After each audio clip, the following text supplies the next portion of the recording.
Bonjour, aujourd'hui je vais vous présenter l'évaporateur simple effet. C'est un procédé continu. Donc qui dit procédé continu dit alimentation sans arrêt et donc utilisation d'une pompe qui se situe ici.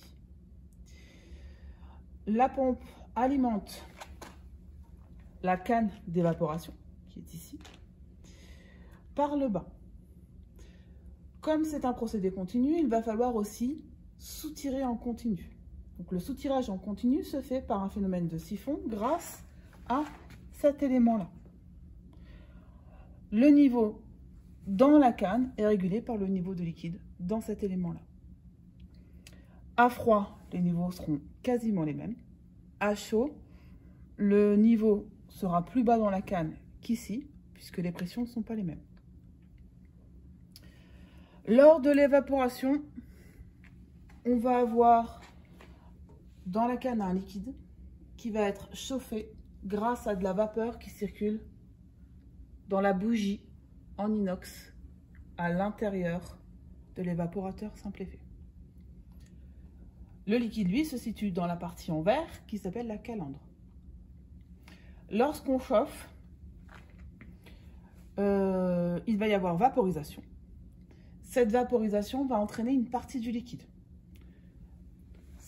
Si on entraîne une partie du liquide, il va falloir séparer les vapeurs du liquide. Donc, le mélange passe ici et arrive dans cet élément-là.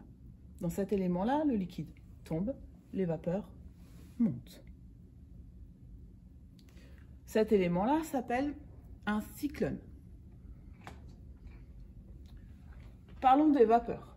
Les vapeurs qui sont en tête du cyclone vont se diriger vers un condenseur qui, comme son nom l'indique, va transformer les vapeurs en un liquide froid qui va se diriger dans ce bac de recette ou ballon qui contiendra l'évaporat. Maintenant, on a concentré le mélange. Le liquide qui va tomber ici sera plus concentré que le mélange d'alimentation. On va ensuite récupérer de la même manière le liquide qui est concentré dans la canne par phénomène de siphon. Ces deux liquides, lorsqu'ils sont siphonnés, vont se diriger vers un bac de recette, cette fois du concentrat. Attention, le concentrat est un liquide qui sera chaud puisque si vous remarquez, il n'y a pas de système de refroidissement entre les deux.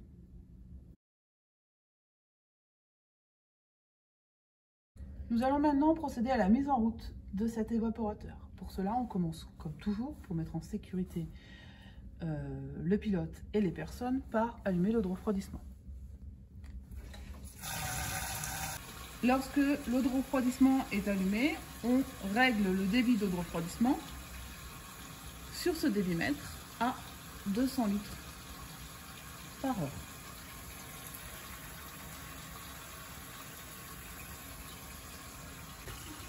Lorsque l'eau de refroidissement est bien allumée, on passe à la mise en route du tableau électrique en faisant un quart de tour sur la coupure générale et en appuyant sur marche générale.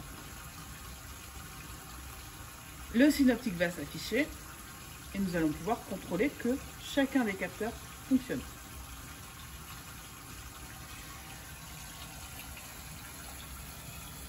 Nous avons les différentes mesures de température qui sont ici. Elles sont toutes autour de la température extérieure et donc tous les capteurs fonctionnent.